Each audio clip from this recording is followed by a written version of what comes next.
Nesta reunião especial, na abertura do novo ano letivo, Ricardo Araújo Pereira sente-se em queda. João Miguel Tavares confessa-se esperançado e Pedro Mexia declara-se sem rede. Está reunido o programa, cujo nome estamos legalmente impedidos de dizer, mas vocês sabem qual é, numa emissão especial ao vivo no Auditório Municipal de Barcelos.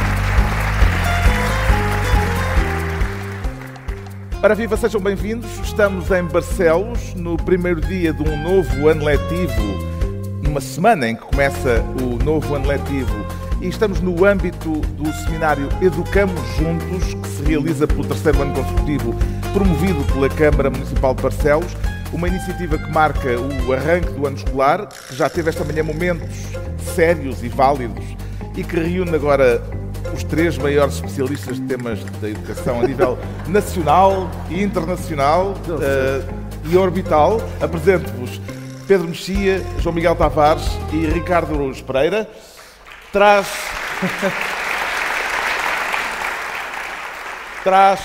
a pedagogia na ponta da língua, Ricardo? Trago, sim senhor, Carlos. Olá, viva, bom dia. Disseram que a plateia é composta sobretudo por professores e professores, não é? E isso é ótimo, é um sonho antigo que eu tenho, porque me permite vingar-me. O senhor, ponha-se direito, se faz favor. Não quero ouvir cochichar aí atrás. Apontei logo para o Presidente da Câmara, para se pôr direito, é uma dupla vingança contra professores e contra autarcas. E o Pedro Mexia? Não, mas eu quero falar sobre ter a pedagogia na ponta da língua, porque a palavra pedagogia, não sei se conhecem a etimologia da palavra pedagogia. Tu vais partilhar connosco. Eu vou partilhar, significa guiar a criança, é isso que significa pedagogia. Originalmente referia-se, ao que parece, ao escravo que acompanhava a criança à escola. O pedagogo. E é curioso que haja esta ideia de escravatura associada à ideia de professor, porque realmente, muitas vezes parece as condições de trabalho... Pronto. O Ricardo já ganhou a plateia. Eu sempre fui um menino querido do professor. Eu é que tenho fama nos espetáculos ao vivo de ganhar a plateia, mas eu aqui não tenho hipóteses. Portanto, hoje vai ser difícil. É isso, as condições de trabalho às vezes parecem semelhantes, o que é um bocado inquietante. E o Pedro Mexia, qual é a sua principal área de estudo em matéria educativa? Eu sou um leitor do Montaigne, do ensaísta Montaigne, e gosto de temas difíceis, e ele dizia que há um tema que nos deve ocupar toda a vida em termos de estudo, porque é um tema que é muitíssimo complicado, está sempre disponível e nos acompanha a vida inteira, que somos nós próprios.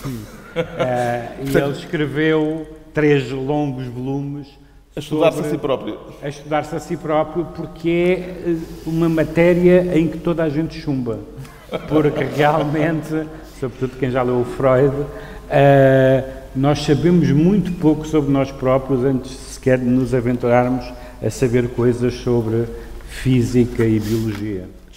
O João Miguel Tavares, que tem 4 filhos, isso é público, é capaz de ser, neste painel, aquele que melhor conhece as vicissitudes do processo educativo.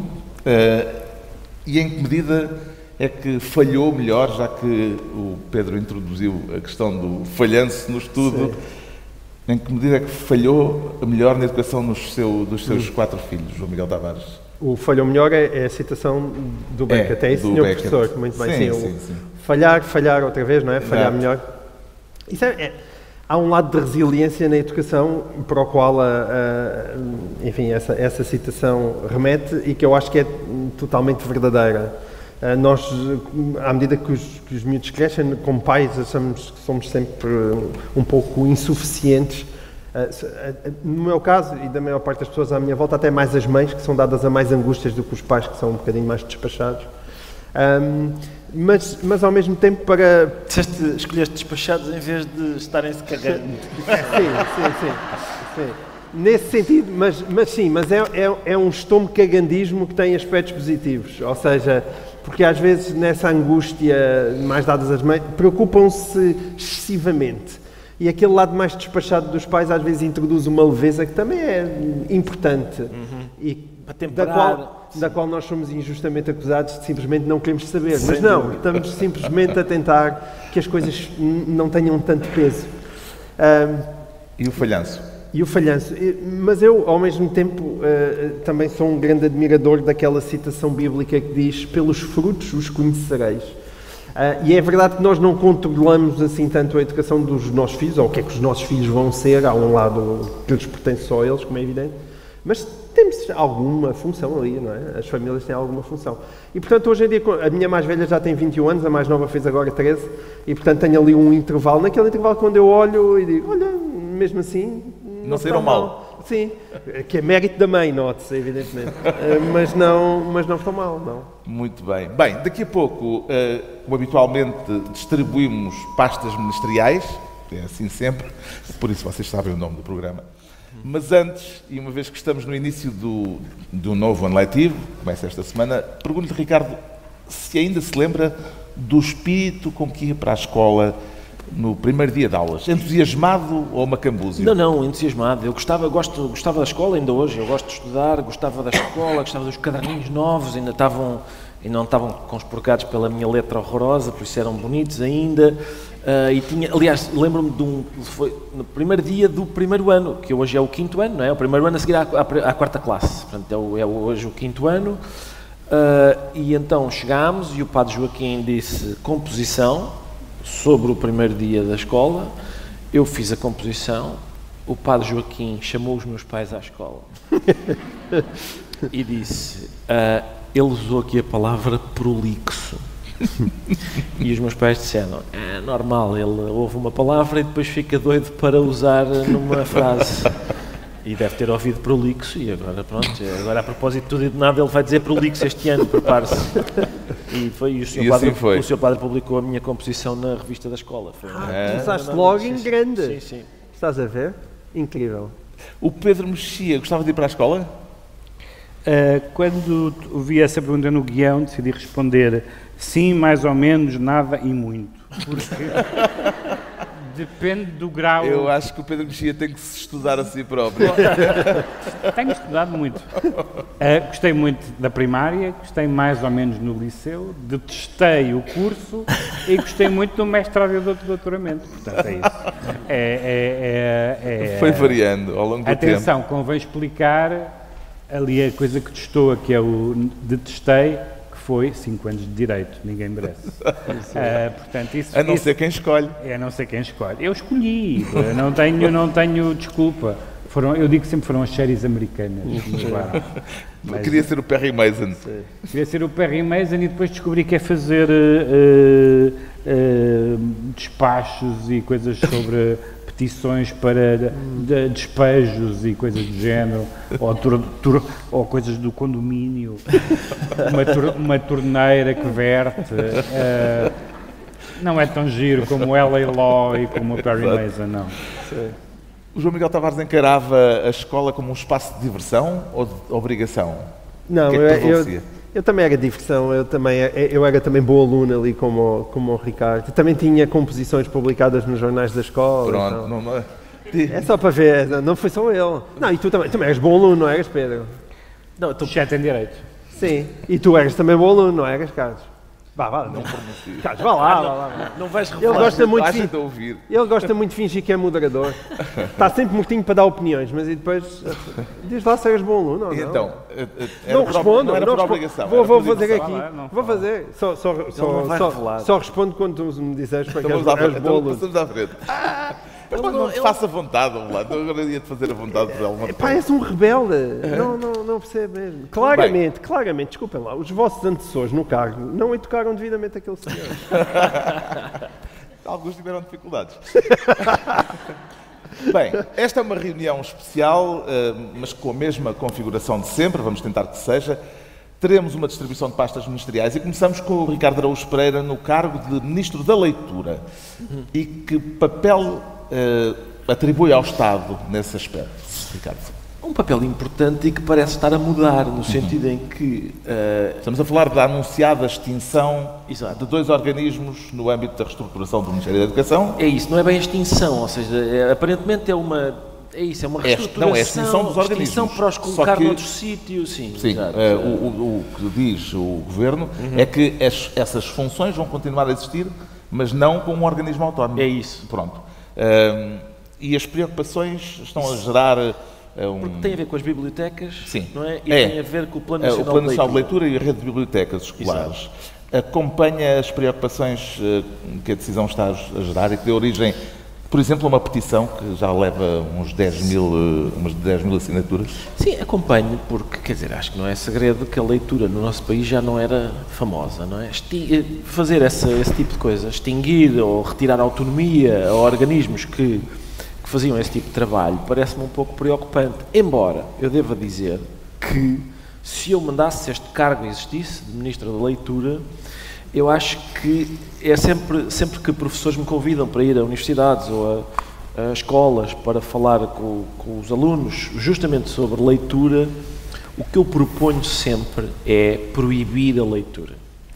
Parece-me que a melhor maneira de interessar os alunos na leitura é dizer isto é que não. Isto, não toques nisso, que te pode fazer mal. E, sobretudo, incutir-lhes a ideia de que a leitura é perigosa. Até porque é mesmo. O Dom Quixote ficou maluco a ler livros, a Madame Bovary também ficou maluca a ler livros de outro tipo de livros. A quantidade de gente que fica doida a ler a Bíblia e o Corão não tem conta. E, portanto, se a gente disser aos miúdos que a leitura é perigosa e a droga é gira e pode ser que o interesse deles se inverta. Aliás, lembras-te do tempo em que houve um slogan contra a toxicodependência, que era droga, loucura e morte, e foi um êxito. As pessoas adoraram. As pessoas adoraram a ideia de... Com certeza. Droga, e aquilo loucura e é morte. o problema que eu tenho identificado sempre, que também tem a ver com o modo da abordagem do texto literário, que afasta, às vezes o modo da abordagem, não, nem sempre, não é? Mas há um tipo de abordagem que afastaria os adolescentes da leitura da própria Playboy. Porque vamos supor, então abram a Playboy na página 23. A Miss Dezembro gosta muito de passeios a cavalo e de caminhadas nua na praia. Qual é o sujeito desta frase? Toda a gente está borrifando para isso, não é? Afasta da leitura. É mais giro ir à procura. Às vezes também faz falta saber o que é o sujeito, o que é o verbo e tal. Mas... E sobretudo reconhecer o predicado. Concentrar na substância. Sim, sobretudo. Mostra a nossa idade, Ricardo, falar da Playboy ainda. Pois já ninguém, as pessoas estão já nem há, não é? Atenção, a Playboy está tudo disponível, desapareceu oficialmente em Portugal no dia em que Ricardo Araújo Pereira foi capa da Playboy. Exatamente, é verdade. Atenção, eu não estou a inventar. Aquele senhor que ali está foi capa da Playboy Portugal. Atenção, eu estava vestido, ainda assim... Ainda na capa, portanto, é a Playboy, não é? O diretor telefonou-me a dizer assim: Ricardo, pusemos-lo na capa. Vai ser uma das capas mais originais de sempre. E eu disse: é natural, porque é uma revista de senhoras nuas e vai aparecer um homem vestido. E isso é também a história da minha vida. Quando eu apareço, as senhoras nuas retiram-se. Mas é isso, eu acho que foi isso, foi a capa da última Playboy Portugal, porque as pessoas, evidentemente, as pessoas disseram: o que é isto? Não. Eu devo ter, atenção, foi uma entrevista que eu dei, e dei uma entrevista de tal forma sensual que eles disseram: espera que isto vai para a capa. Estávamos a falar da leitura, da extinção de 2 organismos. O Governo veio, entretanto, garantir que a rede de bibliotecas escolares e o Plano Nacional de Leitura não vão acabar de per si, acabam só os organismos, embora ainda não tenha tornado público de que modo é que eles vão continuar. Como é que avalia esta gestão da informação, João Miguel Tavares? Sim, em termos de gestão de informação, tem havido muito esse andar para trás e para a frente. Já anunciar a extinção, depois dizer que afinal os serviços vão continuar a existir. Sim, como na cidadania. Exatamente, já na questão da cidadania e desenvolvimento também a educação sexual teria, uma parte da educação sexual teria desaparecido e depois, afinal, o Ministro disse que não estava desaparecida e depois houve umas novidades nesse aspecto. De certa maneira, mesmo a questão da da Fundação de Ciência e Tecnologia, a FCT e as bolsas também, existe, é verdade, uma certa tendência que é, nós portugueses muitas vezes estamos a dizer isto está mal, isto está mal, isto está mal, isso vê-se muito na questão da FCT, e depois quando alguém chega, então agora vamos fazer isto diferente. E de repente eu já li não sei quantos textos cheios de saudades da FCT, ainda antes dela estar extinta. Isso às vezes nós temos esse problema de achamos que as coisas estão mal, mas quando alguém quer realmente mudar alguma coisa, achamos que a mudança está mal. E guardaste esse artigo na pasta em que tens os artigos a queixar-se da FCT ao longo dos últimos Exatamente, é isso mesmo. E portanto as mesmas pessoas que se queixavam, de repente parecem ter saudades. É preciso fazer alguma coisa e portanto eu também há uma diferença entre remodelar e extinguir, não é? Isto não está bem, mas não então, é só se acabarmos com isso. Mas repara, mas o extinguir... Mas não é extinguir. Sim, exatamente, o extinguir não era extinguir a FCT, seria extinguir, imagina os apoios que tu dás, não é? Portanto, se os apoios continuarem a existir, mas numa outra instituição, eu não tenho nada contra tentar alterar algo que se pensava que funcionava mal. Mas, Pedro Mexia, parece-lhe que a política de incentivo à leitura pode ser levada a cabo sem organismos próprios, com autonomia? Não, eu acho... Com autonomia, competências, meios próprios para levarem a cabo aquilo que se propõe? Ou corre o risco de, sem essa autonomia, sair prejudicado, porque está mais ou menos diluído num outro serviço? Eu acho que essa pergunta é a pergunta essencial, como aliás é teu... No apanágio. É teu apanágio, porque evidentemente que esta reforma na educação tem um lado quase revolucionário no sentido de que é muito abrangente e, portanto, tendencialmente assustador e que nos faz supor que há vontade de diminuir as tarefas do Estado, as pessoas que executam essas tarefas, a autonomia, etc. Mas, primeiro, é preciso saber, em alguns casos, se as competências são extintas ou são simplesmente reformuladas no sentido integradas noutro serviço, com outro nome, etc. Portanto, se o essencial não for tocado, isso pode não ser tão assustador e tão grave como à partida parece, mas há sobretudo também isso que tu dizes, que é a questão da autonomia, porque no caso do PNL e da rede das bibliotecas escolares, estamos a falar de instituições, de organismos, neste caso, fundamentais para que as pessoas leiam, no sentido em que há uma idade própria para adquirir o gosto pela leitura. Não podemos hoje em dia contar, se calhar nunca podemos, contar que esse gosto se forma em casa, embora haja muitos casos em que isso acontece. Sabemos que a partir de uma certa idade da adolescência, se esse combate estiver perdido, está perdido de vez, porque há uma série de outras solicitações quer digitais, quer carnais. As carnais parece que eles hoje em dia já não se interessam. Pois parece que as carnais estão em decadência. Estão em queda, sim. O que é um problema de educação. É preciso tratar disso. Mas, evidentemente que tanto um como o outro, e as bibliotecas, muito em particular, quer as bibliotecas públicas, que não é o que está em causa agora, como as bibliotecas escolares, também têm de ter um certo grau de autonomia e não ficar independente de decisões que são, por exemplo, e não é um papão, de burocratas que não têm nenhuma ligação com a literatura e que veem, por exemplo, uma lista e que validam ou não a seu bel prazer sem ter nenhuma noção do que está a fazer. A autonomia é importante, até porque nós sabemos que na formação de leitores, quer nestes dois organismos, quer em geral, a formação de leitores é feita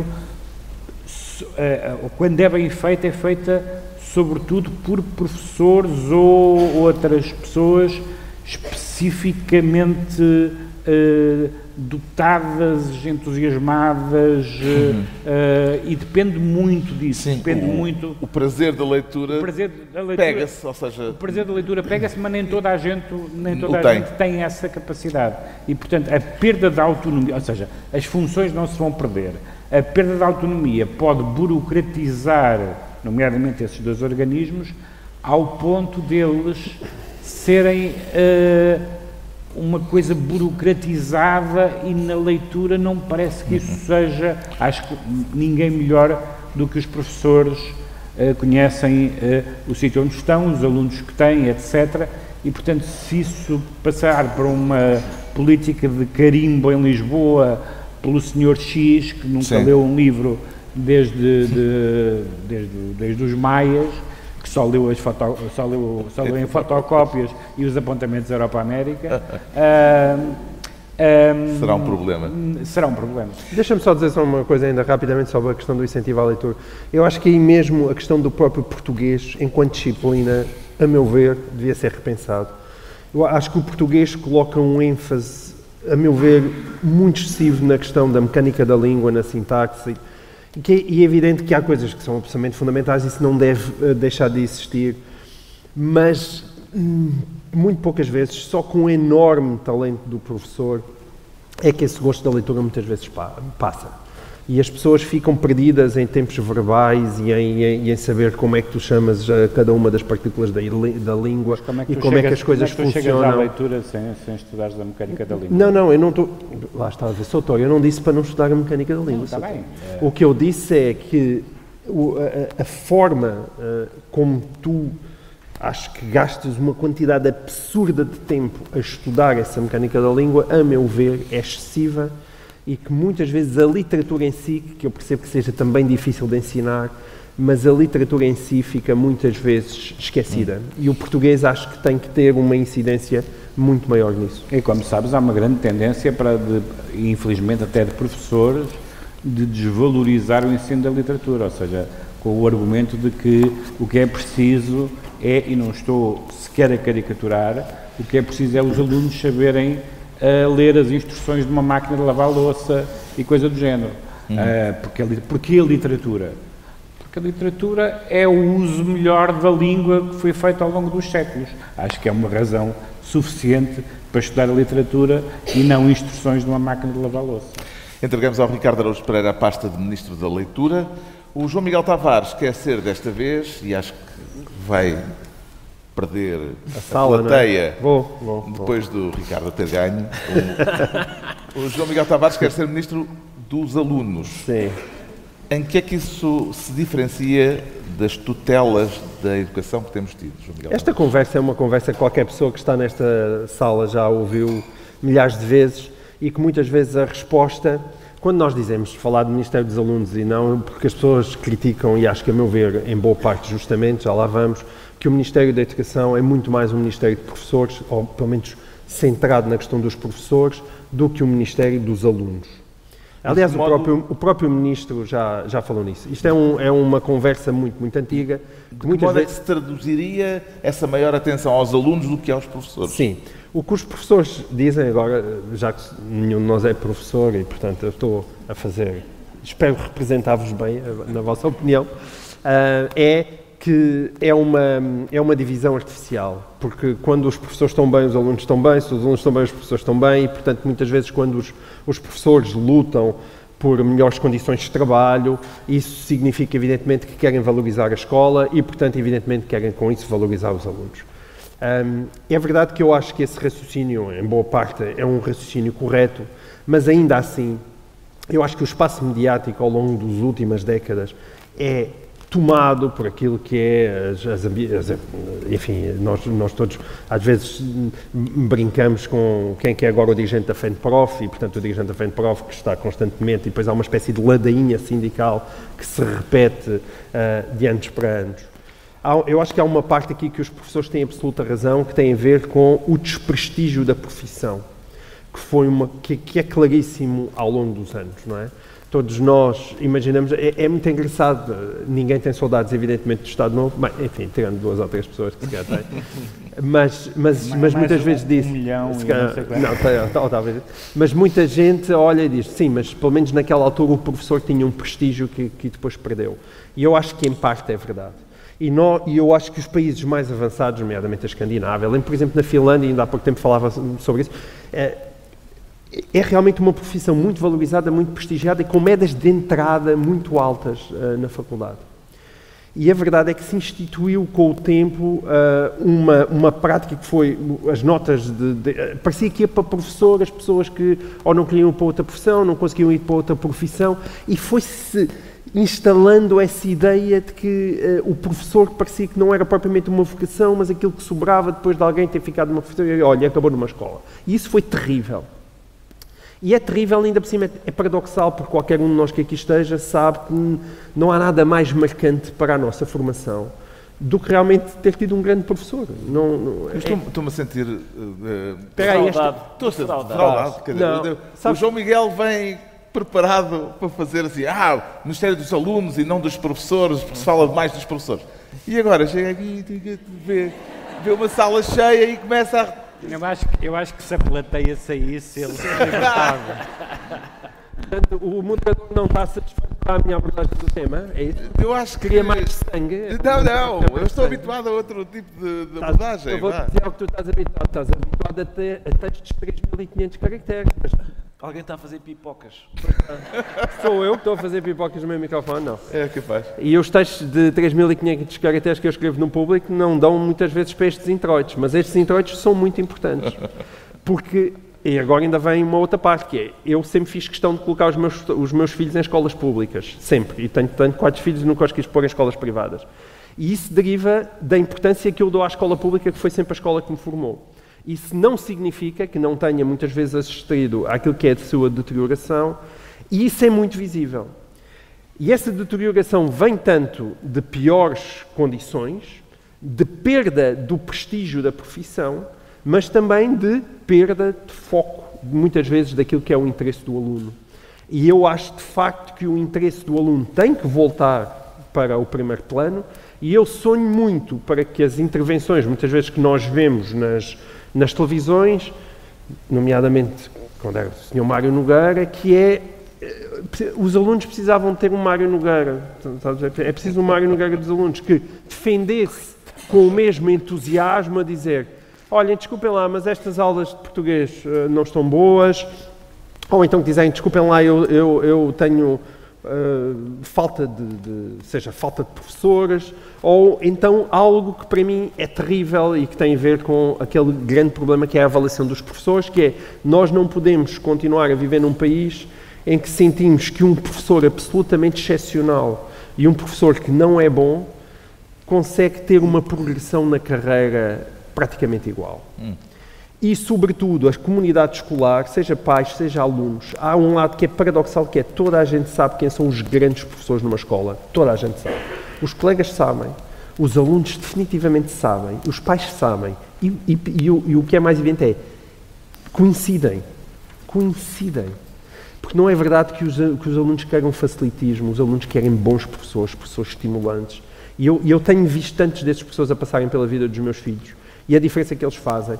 E nós não podemos continuar a viver num país em que sejam esses professores, como também existem maus professores, e eu sentir que a carreira deste professor é absolutamente excepcional, e a carreira deste professor, que não é grande coisa, foi ao longo da vida dele, não só idêntica, como às vezes ainda pior, que é, as pessoas que são muito boas, muitas vezes têm uma grande tendência para serem problemáticas, e muitas vezes estão-se nas tintas.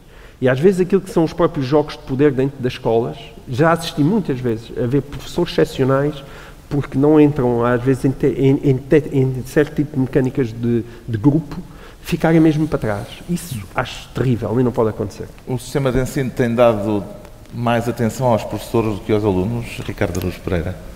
Bem, se tem dado mais atenção aos professores...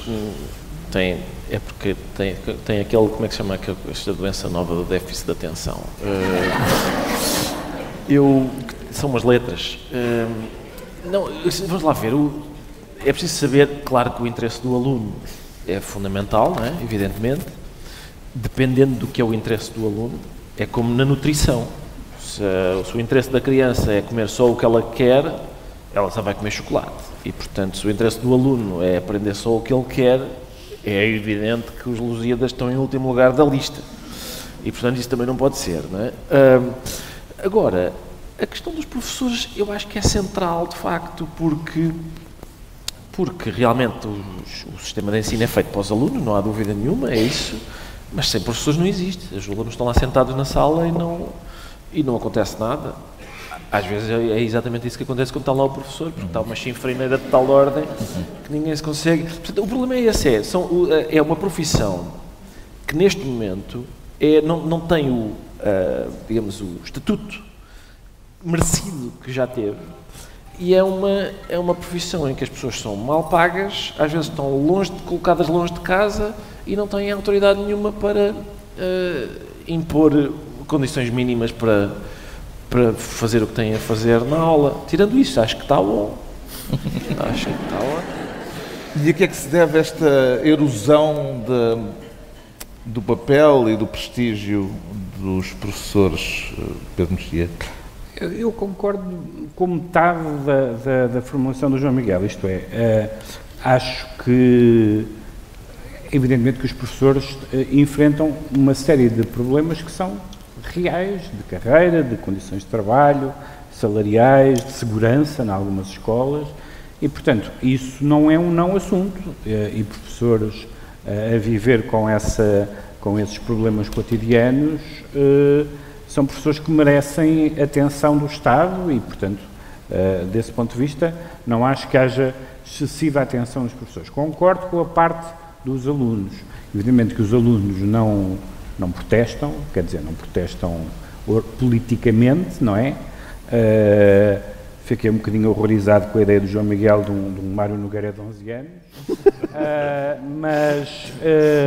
mas é verdade, como se diz no Direito da Família, que é quem se fala no superior interesse da criança, e de facto o interesse superior são os alunos, no sentido em que os professores dão aulas por causa dos alunos.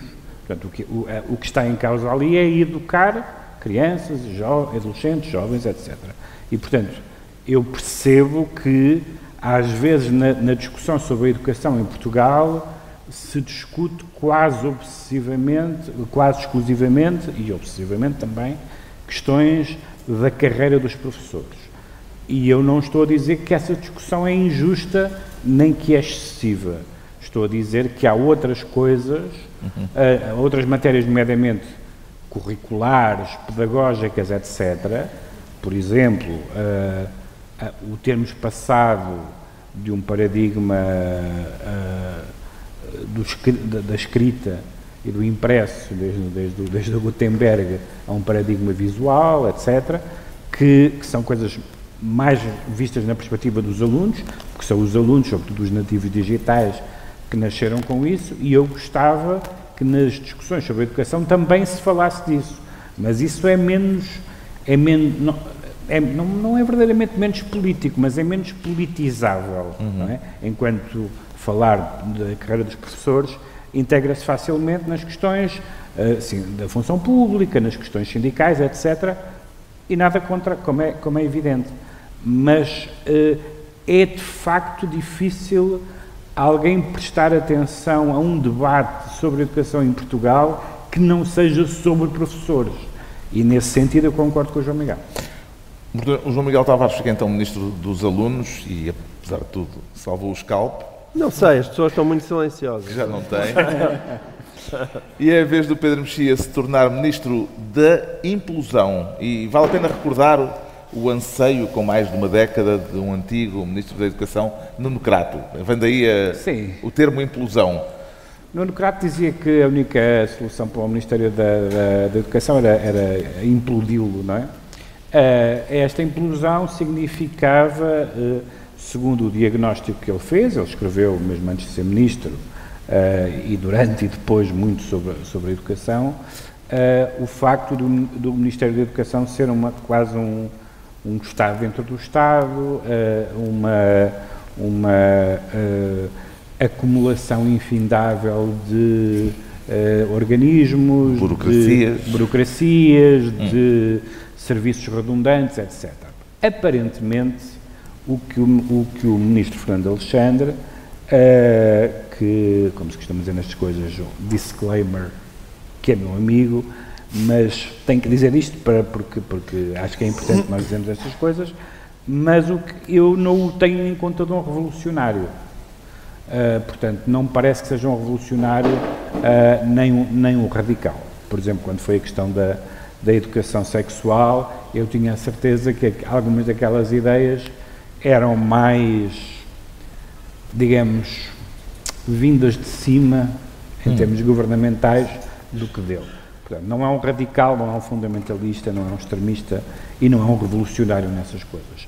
Mas mantém o entendimento que eu tenho ouvido a muitas pessoas, que o Ministério da Educação é demasiado grande, demasiado mal organizado e que tem algumas deficiências, nomeadamente as que têm a ver com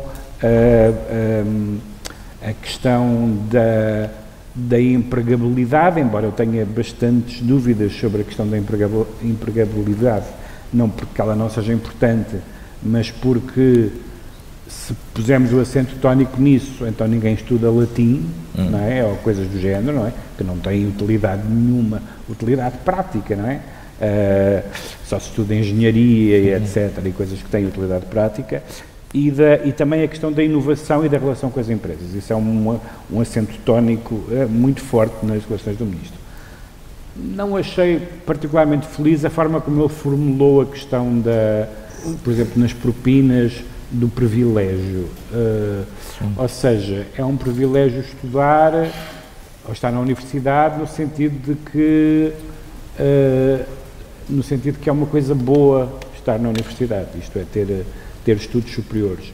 Privilégio parece que é uma coisa que foi, hoje em dia utiliza-se a palavra privilégio por tudo ou por nada. Nasceu-se filho de pai não sei quê, é um privilegiado. Não me parece que seja um privilégio nesse sentido, acho que é uma formulação infeliz, é um dever do Estado, desde logo, e é um direito também das pessoas. Eu creio que, como aconteceu com a cidadania, há ainda algumas coisas por saber. Algumas coisas são preocupantes, nomeadamente em termos da leitura que já falámos. A FCT, que é um caso bastante curioso, porque é evidentemente uma instituição bastante importante. Eu não saúdo a extinção, mas queria lembrar, como o João Miguel lembrou, que pode-se fazer um livro inteiro com pessoas a dizer como a FCT funciona mal ao longo dos anos. Portanto, vamos esperar para ver, visto que aquilo vai avançar. Não me parece, e isso é o essencial, que as funções do Estado vão ser abandonadas. Se elas vão ter a autonomia e a operacionalidade desejável, aí estou mais certo. Vamos ver. Estará Fernando Alexandre a cumprir aquilo a que Crato se propôs e que não conseguiu? João Miguel Tavares. Quer dizer, eu tenho... A célebre implosão. Sim. Eu tenho o Nuno Crato, bom, aqui as coisas, não sei, as opiniões dividem-se muito, como é evidente, até porque é famoso o governo de Passos Coelho e tão odiado por tanta gente. Eu tenho o Nuno Crato na conta de um bom Ministro da Educação e como se fará a seguir, para não adiantar o meu tema, também isso aplica-se a Fernando Alexandre. Quer dizer, o que as coisas precisam em Portugal é de mudar e de nós vermos que as coisas mudam, sabe? E, portanto, não podemos viver naquela situação em que não há uma saída, que é, simultaneamente, eu não gosto de como isto está, mas também não gosto que isto mude. Bom, assim é difícil, não é? Bem, se for mudar para pior, isso é mais ou menos uma... Mas sabes o que é preciso? É preciso realmente esperar para saber se ficou pior. Sim, claro. É evidente. E aí, tu tens ou não tens... Há concessões que, à partida, se pode considerar que são melhores ou piores. Mas não parece que seja o caso, não é? Sim, quando falas da FCT, era não só sabes ainda, não sabes. Aquilo que eu vejo à minha volta, eu tenho 52 anos. Aliás, faço hoje, podem-me dar os parabéns.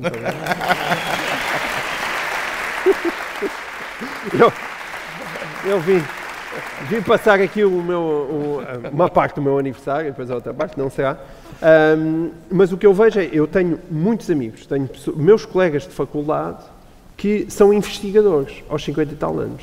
Sentem que são investigadores com contratos, às vezes um ano e meio, eles não sabem o que é a vida deles. Mas no meio disso há... Mas e depois também sabes o que é que existe? Existe aquela espécie de jeitinho português, que é muita gente que continua como investigador, na verdade, não devia estar como investigador sequer. Porque muitas vezes nem sequer são suficientemente bons academicamente para estarem como investigadores. E aquilo também existe isso, é uma espécie de prolongamento daquela vida eternamente, porque é aquelas meias tintas nacionais, que é, nem se diz àquele senhor, olha, tu não tens um nível de excelência tão grande para continuares como investigador, vai à tua vida, vai fazer outra coisa, pá. Não. Então continua ali. Mas também não lhe dão aquilo que seja uma cátedra, um lugar numa faculdade, não existe, não é? Porque ao mesmo tempo as próprias faculdades estão envelhecidas, são muito pouco móveis nos seus próprios quadros, existe muito pouca competitividade e, portanto, ficamos nestas meias tintas que não são boas para ninguém. Já conseguiu perceber se o que está a acontecer, Ricardo, no Ministério da Educação é uma revolução ou uma mera reestruturação?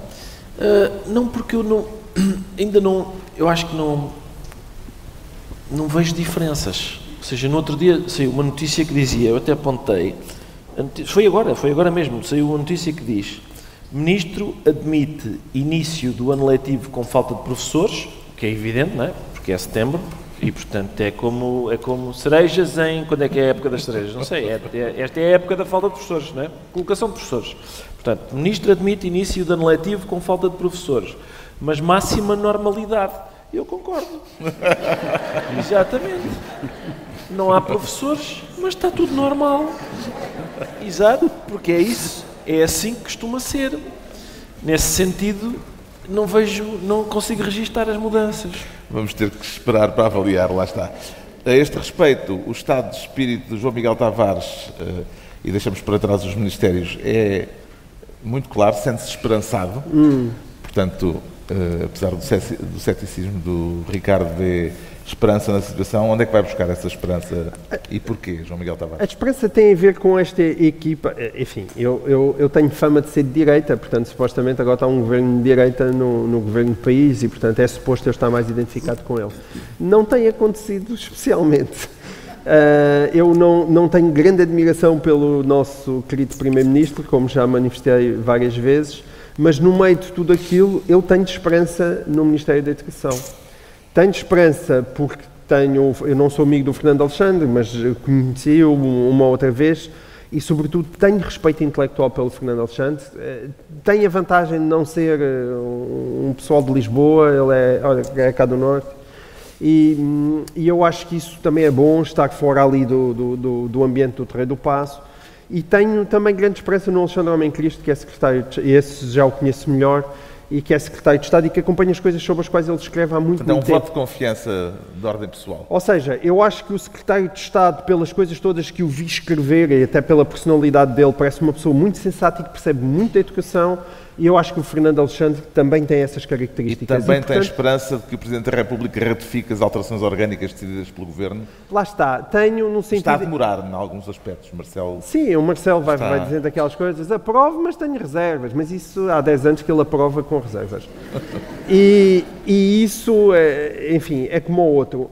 Mas eu tenho esperança. É evidente que é uma questão de esperança. Tenho esperança que estas mudanças orgânicas se traduzam melhor. Eu sou muito crítico dos ministros anteriores, muito crítico, fizeram coisas que eu acho absurdas e que, atenção, absurdas, porque a educação, embora parecendo que não, e as pessoas andam todas, muitas cabeçadas umas com as outras, há um grande consenso desde há muito tempo, e havia um grande consenso entre PS e PSD.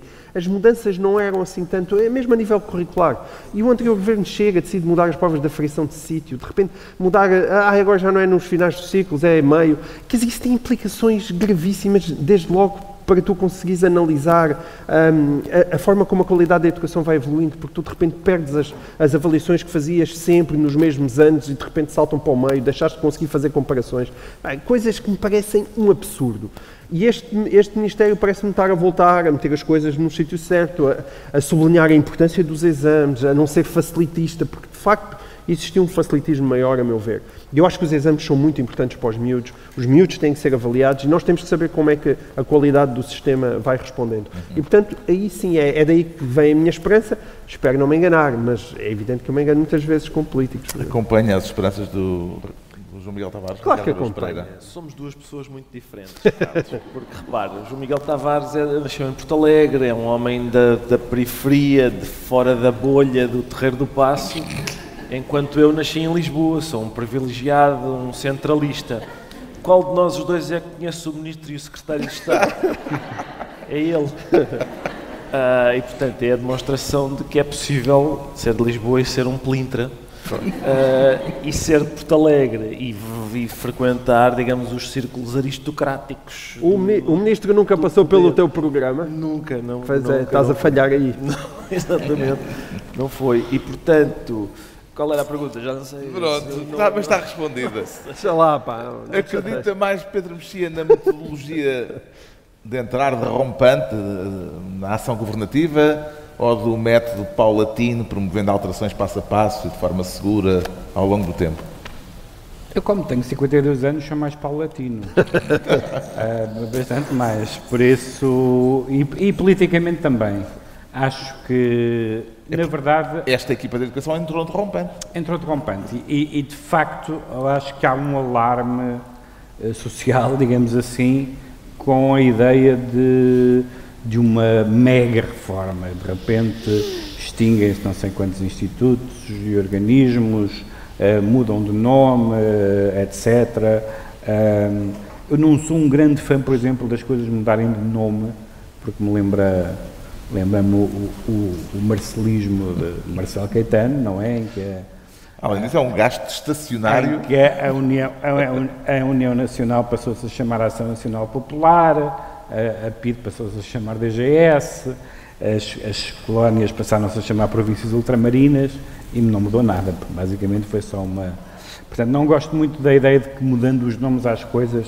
Agora, diferente é saber se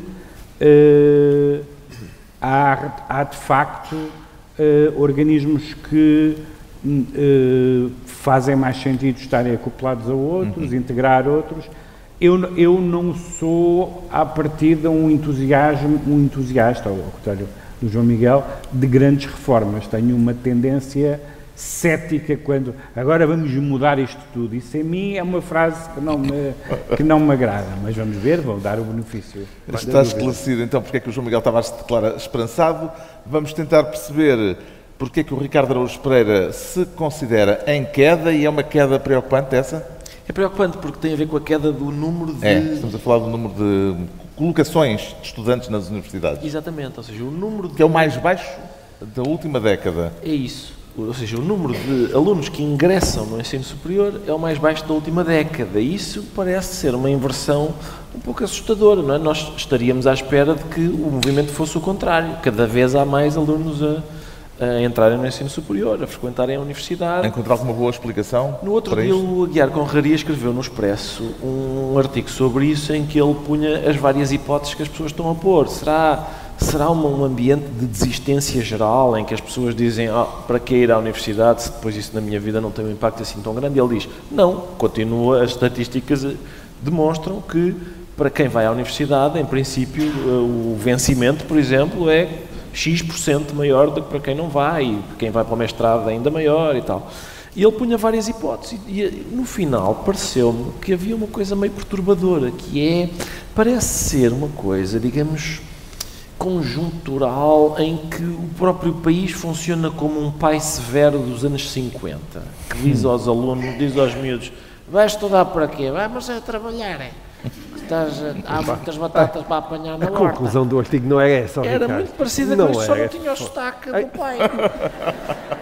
A conclusão do artigo é que tu agora tens pedidos de exames mais exigentes por certas universidades. Estudantes só pedias português ou podias escolher entre português e história, agora é português e história. É evidente que aquilo se torna mais exigente e, portanto, o número de alunos que consegue entrar e depois diminui. Mas mesmo isso, mesmo essa conclusão, havia esse bloqueio, ou seja, essa espécie de bloqueio. Que não é bloqueio, podes chamar também exigência maior para entrar. Certo, mas Mas essa exigência maior parece às vezes a exigência que tu tens com aquele caso célebre de ser exigente, que o arranque não tem pernas. E tu dizes, salta!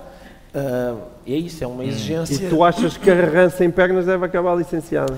Eu acho que tem de se fazer alguma coisa a arranque que não tem pernas, mas o problema... Mas não necessariamente dar-lhe um canudo. Mas o problema de saltar não é dela, estás a perceber? É um problema não é dela, como não é dela, pode ser dela. E começa no momento em que lhe amputaram as pernas. Continuamos a falar de ensino. Sim. E com muito proveito, aliás. Como a plateia pode testemunhar. Só uma nota. Na primeira fila do balcão, da terceira lugar a contar à direita, eu acho que aquela senhora está a dormir. Não está, ou não está ou acordou agora.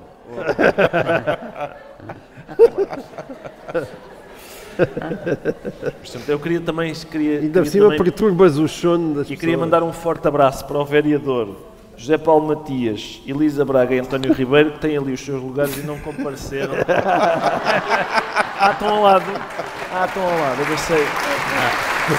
Olha, eu ia, vejam bem. Afinal estão cá todos. Eu ia elogiar a vossa capacidade de discernimento, de pensarem, não vai valer a pena esta fantochada e afinal estão, só que não estão nos vossos lugares. Foi mais certo.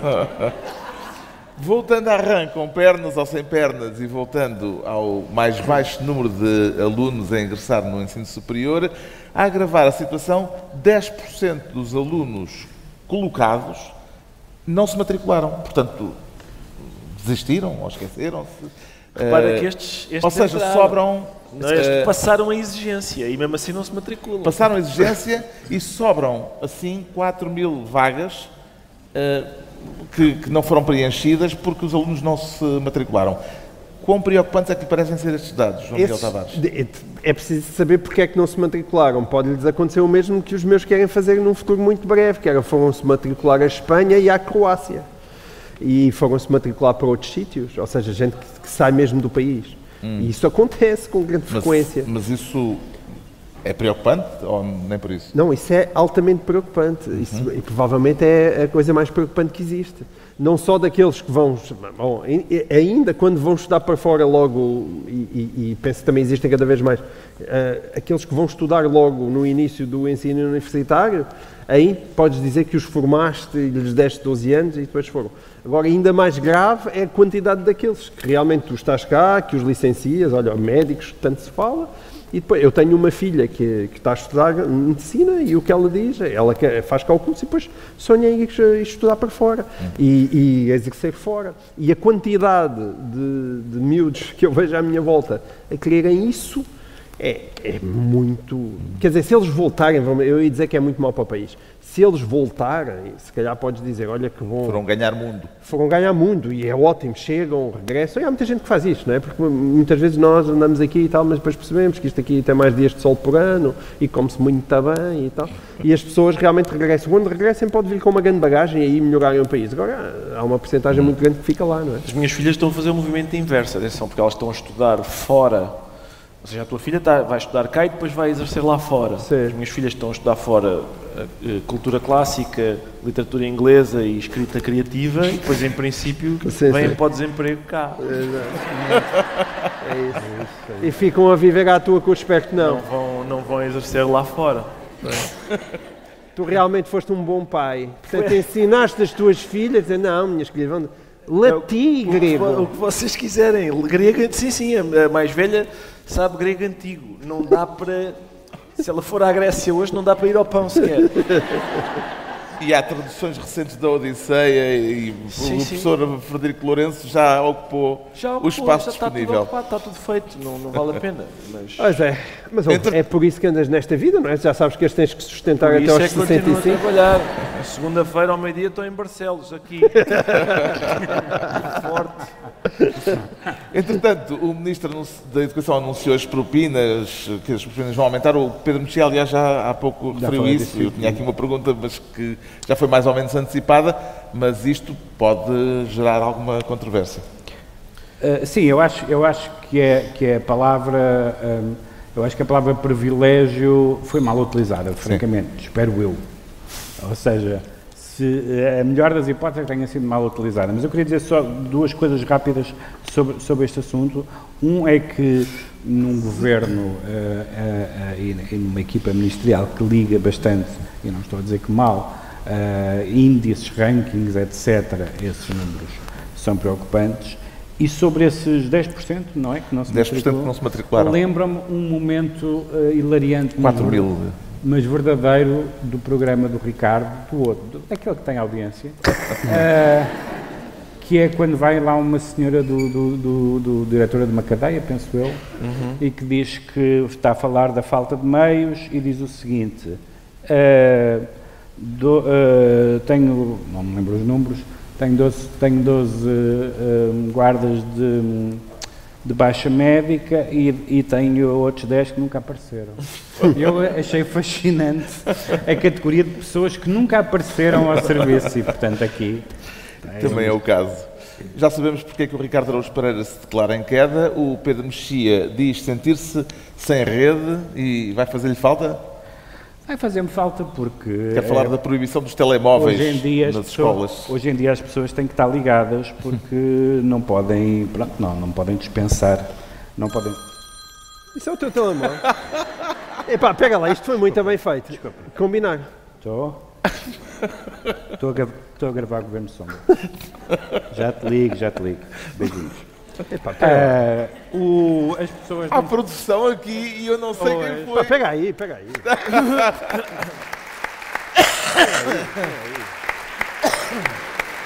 Pá, eu não esperava isso de ti, ó Pedro.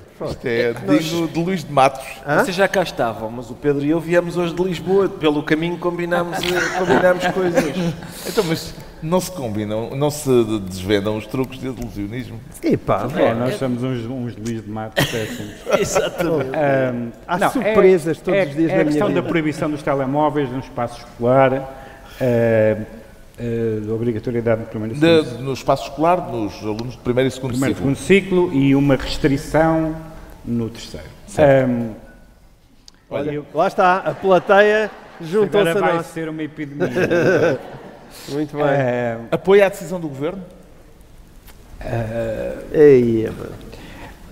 Quer dizer, tenho que pedir tempo para pensar. Isto é, eu já estive numa universidade, não foi no primeiro nem no segundo ciclo, numa universidade onde me convidaram para falar sobre cinema e eu nunca levo sou muito antiquado, nunca levo PowerPoints, não sei o quê, mas dessa vez por acaso tinha que levar umas imagens e estava de costas a explicar as imagens que estávamos a ver e quando me virei estavam 57 pessoas ao telemóvel.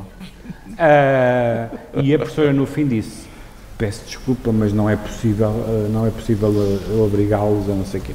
E na universidade imagino que não seja difícil.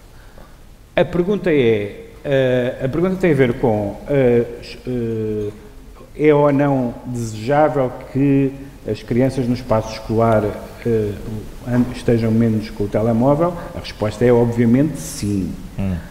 Obviamente sim nas aulas, porque se estão no telemóvel constantemente não estão lá, estão de corpo presente, mas mesmo no espaço escolar, e aí o espaço escolar é uma expressão interessante, porque eu fiz uma fotografia que foi publicada no jornal recentemente, em que havia um pátio de uma escola, igual aos pátios das escolas onde nós andámos, onde havia dezenas de alunos, já não sei que idade é que tinham, todos ao telemóvel, não havia uma conversa, não havia uma pessoa a olhar para a outra. E, portanto, se eu acho que isso é um mal, em espaço escolar, mas acho que isso se tem que inserir num movimento que responsabiliza desde logo os pais. Ou seja, eu também acho que não faz sentido que as crianças ao jantar estejam o tempo todo com telemóveis e há muitos pais que não o permitem. Portanto, é uma coisa que extravasa os limites da escola. Nesse sentido, é bem intencionado. Não sei se será cumprido. Tem primeiro e segundo ciclo, caramba. São as criancinhas meninas. Até aos 11, 12 anos. Mesmo assim. Presumo que o Ricardo... Mas, sobretudo, acho que é um assunto a discutir para lá da escola. Para lá da escola. E, infelizmente, é um assunto em que eu acho que a sensatez perderá. Presumo que o Ricardo apoia a medida sem reservas. Apoio. São crianças, não é? São crianças. Eu imagino que se os meus pais... É que este objeto diabólico, se os meus pais fossem o meu, muito bonito, porque tem o Eusébio quando acende, mas eu imagino os meus pais a chegarem à irmã Joaquina, a minha professora da 4ª classe, e dizerem: olhe, como vai, irmã? O Ricardo vai passar a trazer para a escola o seguinte: uma máquina fotográfica com uma câmara de filmar, uma televisão, uma máquina de escrever, uma lanterna, uma bússola, que basicamente é o que isto tem tudo aqui. Uma biblioteca. É verdade, irmã, só mais uma coisa, e vai ter acesso a toda a pornografia que existe no mundo. Está bem? Boas aulas. Isso é óbvio que isto não devia ser, quer dizer, não é para crianças, não é, as crianças não, eu no outro dia, e eu concordo com o que o Pedro disse, que é uma coisa que se calhar extravasa. Uma coisa é a gente dizer assim: olha, isso é uma coisa que não é, como são crianças, é evidente que a questão da liberdade, por exemplo, não se põe da mesma maneira. Claro. E portanto, sim, mas eu no outro dia, como diz o Pedro, também acho que é uma discussão que extravasa os limites da escola. No outro dia estava a almoçar, estava num restaurante e estava uma família de 4 pessoas, mãe, pai, 2 filhos. Os 4 estavam a mexer no telemóvel. Aquela gente estava na mesma mesa, mas não estavam todos juntos, estavam cada um estava a falar, estava a fazer, a ver o que lhe apetece, a falar com alguém não está ali. É uma coisa bastante perturbadora. Eu no outro dia estava a fazer uma crónica sobre isso para a Folha de São Paulo, porque descobri com grande entusiasmo que a palavra empolgar, a ideia de pulgar está lá dentro mesmo, não é só porque soa a pulgar. A ideia de pulgar está lá. E realmente, etimologicamente, sim. E este gesto de estar sempre, agora outra coisa, deixa ver, empolgante. Sempre a passar com o polegar para cima. Às vezes as minhas filhas estão lá a mexer nas suas, eu não sei em que redes sociais são, aquilo que a sensação que dá é que um lunático pegou no comando da televisão. Está só a passar coisas, está só barulhos seguidos. De repente um gajo a cantar, depois um gajo a fazer o quê, depois não sei o quê. Uma coisa insuportável. Havia alguma contraindicação, João Miguel Tavares, na decisão de proibir smartphones nas escolas? Sim, eu tenho uma costela hiperliberal, portanto eu tenderia, e durante muito tempo fui... Mas não ao jantar. Tenho dias. Sim, com os miúdos não sou assim próprio, mas tenho uma tendência, apesar de tudo, mesmo com os miúdos, eu até acho que sou mais liberal do que a minha excelentíssima esposa. Mas isto não é só, para já deixa-me só dizer, isto não é só miúdos, é os pais também, ou seja, é toda a gente, nós estamos tão viciados e tão agarrados quanto eles, porque às vezes dizem, os miúdos estão agarrados, não pai, tu também estás. Eu próprio, eu já me aconteceu estar distraído e como começo a ver mal, a tentar fazer aquelas coisas assim, para abrir o ecrã, está a ver, para aproximar, em coisas que... A ler o jornal público. Tipo, posso ler o jornal e estou a tentar que aumente a... É isso, precisas de ver um especialista. Já me aconteceu. E, portanto, isso significa... Na última página. Na última página. Na crónica da última página. Este senhor é tão giro, deixa-me cá ver. Deixa aumentar a fotografia. Aumentar a foto, é tão bonito que ele é. E portanto, são os pais. É bom que tenham consciência disso. Mas, lá está, como eu tenho aquela idade, a mais velha tem 21 e a mais nova 13, é impressionante nessa diferença de 8 anos entre a mais velha e a mais nova, o mundo mudou. Porque mesmo a minha Carolina, que é mais velha, não entrou nesse lado não tem esse lado do smartphone. Tu disseste a minha Carolina. Sim, a minha Carolina. Parecias a Dona Clotilde na sala de espera do médico. A minha Carolina ainda, olha, agora vai ser engenheira, está a formação. Sim, senhor. Eu estou fascinado com esta patologia do João Miguel Tavares, porque pode ser usada de forma achincalhante em situações íntimas. Por exemplo, o rapaz despe e a rapariga faz.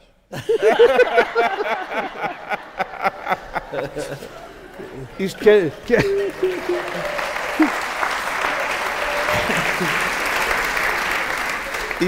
Isto é para o podcast, para além da nossa plateia. Mas não vamos revelar. Não vamos revelar. Fica a imaginação. Sinais estamos a fazer. É capaz de se dar para entender. Bem, mas dizia eu, são desafios imensamente diferentes. Portanto, mesmo um pai como eu, tem uma miúda que tem agora 21, a outra 13. Nesse intervalo de 8 anos, os desafios tecnológicos são muito diferentes. E, portanto, hoje em dia, isto era tudo para chegar aqui, sim, sou a favor que se proíba. Totalmente. Que se proíba, então, nestas idades, até ao 6º ano, sem dúvida nenhuma. Aliás, os miúdos nem deveriam ter telemóvel. Acho que os miúdos deviam começar a ser introduzidos no telemóvel, a não ser aquilo que eles chamam os telemóveis pedra. Os telemóveis pedra, na definição dos miúdos, são aqueles que só têm teclas e que não são smartphones. Os telemóveis pedra é como o outro. Porque dá jeito de falar com eles, que é sempre o grande problema do... Para combinar a que horas é que vão ter... Sabes onde é que ele está, porque... Qual é que... Aqui tu tens sempre aquela angústia que é, ao mesmo tempo tu queres dar autonomia aos miúdos. Por exemplo, eu tento que os meus filhos, quando chegavam ao 5º ano, portanto, quando tinham 10 anos, começavam a ir sozinhos para a escola. Hoje em dia, os pais são muito protetores e são essas as contraindicações. Tu queres saber onde é que o miúdo está, portanto, tu queres que ele esteja contactável. E mesmo nos smartphones, a app encontrar, não é? Bem, a quantidade de dentes que a gente... Não é só com os filhos. Uma das coisas mais terríveis do telemóvel é pessoas, que, às vezes que mal conhecemos, que nos dizem, a primeira frase é, onde é que estás? Não, e eu não quero revelar. Não é só... Pois tu não. Eu não tenho geralmente problemas porque eu sou um monogâmico empedernido. Portanto, mas eu penso... Mas o problema do Pedro não é esse. Não é esse? É que não quer que saiba porque ele está sempre na biblioteca. Eu, do modo geral, não tenho problemas em dizer onde é que estou e tudo isso. O máximo que fujo é quando fujo para livrarias e não quero que a minha mulher saiba que vou trazer mais uma pilha de livros para casa. Mas é o máximo das minhas infidelidades. Mas, eu hoje em dia penso... se alguém quiser, aqui no Paulo quiser partilhar isso, eu não sei como é que se consegue ser infiel com facilidade hoje em dia. Deve ser um inferno. Não, olha, aí... O smartphone para a infidelidade. Isso é que era um programa giro. Não é? Não é isto sobre educação. Mas como é que se pratica? Repara, como é que olha que o Humberto Eco, no princípio dos telemóveis, tem um livro, tem um texto, que diz justamente que os telemóveis foram inventados por adúlteros, porque antes tinham que falar com a esposa, assim, boa tarde, eu queria falar com o seu marido. E, portanto, a esposa era intermediária. E ele diz, foram adúlteros que inventaram o telemóvel. Não, é possível, mas o Humberto Eco precisava de reviver para me explicar especificamente isto. Eu não percebo, por exemplo, com a app encontrar, como é que tu consegues realmente ser infiel? Porque tu podes desligar a app, mas quando desligas aquilo já é... tornas o teu telemóvel invisível, não é? E não dá para saber não encontrar. No ar.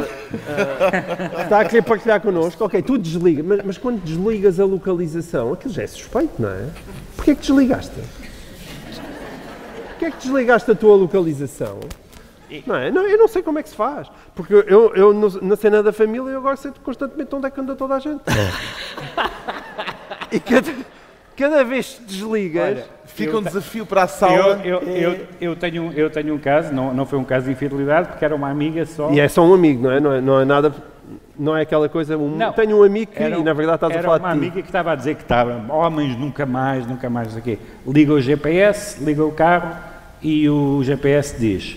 a dirigir-se a António, que era o novo namorado dela. E assim eu soube que ela se dirigia para António. Mas deixou-me em casa primeiro. No outro dia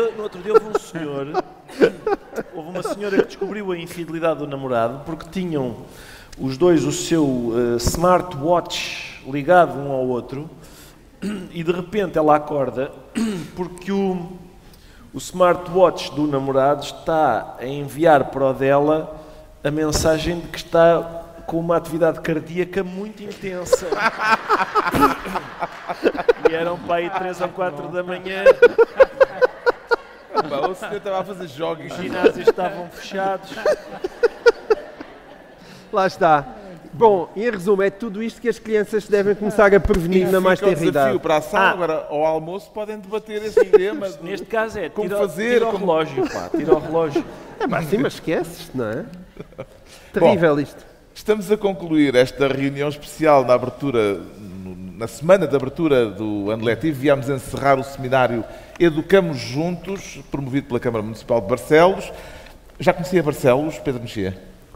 Só de passagem, mas devo dizer que Barcelos tem uma coisa que eu estimo muito, que é, tem um clube de futebol com o nome de um escritor, que é uma coisa excepcional e que é, ao mesmo tempo, o nosso primeiro dramaturgo de relevo e depois dele não houve nenhum melhor. Em 8 séculos não houve ninguém que conseguisse ultrapassar o Gil Vicente e, portanto, sempre que eu ouço dizer que o Gil Vicente ganhou, estou de acordo.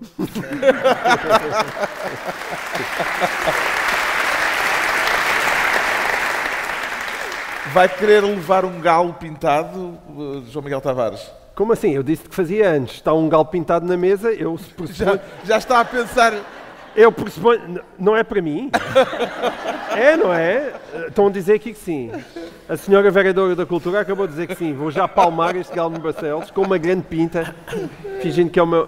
Já vou levar parte... O Ricardo, claro, está praticamente em casa. A não ser que haja rivalidades minhotas, que é melhor não espicaçar. Eu acho que não há. Isto não há. Minho é minho. Minho é minho. Somos todos minhotos e, portanto, eu sou de Paredes de Cor, Barcelos, nós damos todos bem. Epá, ainda há bocado disseste que eras de Lisboa. É assim que se apanham as fake news. Eu nasci em Lisboa, mas eu sou de Paredes de Cor. Estás a perceber? Estás mais próximo do ministro do que eu, então. E somos todos minhotos aqui.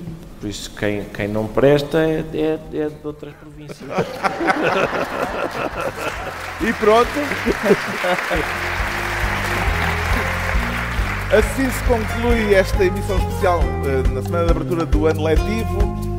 Boas aulas a todos, alunos, professores, educamos-nos juntos. Obrigado, Barcelos, pelo convite.